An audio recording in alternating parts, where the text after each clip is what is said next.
حضرت ابو بکر صدیق رضی اللہ تعالی عنہ نے اپنا سب کچھ نبی پاک علیہ الصلوۃ والسلام پہ قربان کیا،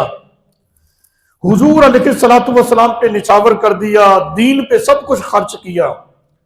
حضرت ابو بکر صدیق رضی اللہ تعالیٰ عنہ نے دیکھا کہ امیہ جو ہے حضرت بلال رضی اللہ تعالیٰ عنہ پہ بڑا ظلم کرتا ہے، اس کو بہت مارتا ہے، اتنا مارتا ہے کہ جسم پہ کپڑا بھی نہیں ہوتا، کوڑے برسائے جاتے ہیں۔ لیکن حضرت سیدنا حضرت بلال رضی اللہ تعالیٰ عنہ ایسے عاشق ہیں،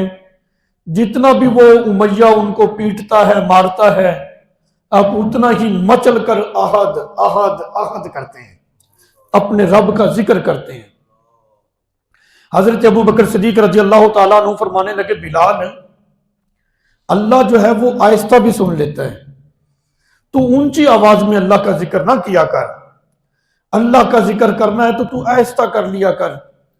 تو اونچا ذکر کرتا ہے یہ چڑھ جاتے ہیں، پھر یہ تجھے سزا لگاتے ہیں، تجھے تکالیف دیتے ہیں، تو آہستہ کہا کر، اللہ آہستہ بھی سنتا ہے۔ حضرت سیدنا حضرت بلال رضی اللہ تعالی عنہ عرض کرنے لگے، اے میرے محسن، میں اس زبان پر تو پابندی لگا سکتا ہوں، لیکن میں کیا کروں، میرا تو انگ انگ،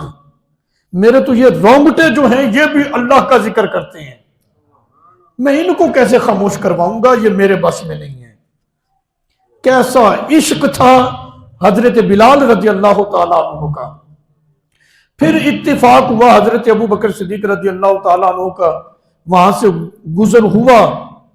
تو پھر وہ کفار لوگ کھڑے ہیں تماشا لگا کر، اور حضرت بلال رضی اللہ تعالیٰ عنہ کی پٹائی کر رہے ہیں، یہ ان کے غلام تھے، مسلمان ہو چکے تھے، اپنے رب کو پکار رہے ہیں، وہ اوپر سے مارتے ہیں۔ حضرت ابو بکر صدیق رضی اللہ تعالیٰ عنہ نے جب یہ دیکھا تو بہت غمگین ہو گئے، نبی کریم علیہ الصلوۃ والسلام کی بارگاہ میں عرض کی، یا رسول اللہ صلی اللہ علیہ وسلم، وہ لوگ جو ہیں بلال کو بہت تکلیفیں دیتے ہیں۔ میرے آقا علیہ الصلوۃ والسلام نے فرمایا، ابو بکر تو بتا تو چاہتا کیا ہے؟ عرض کی، یا رسول اللہ صلی اللہ علیہ وسلم،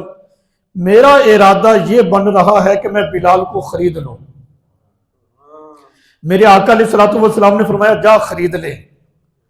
حضرت ابو بکر صدیق جانے لگے تو فرمایا، سنو، بلال کو خرید لو، ہمارا بھی حصہ بیچ میں ڈال لینا۔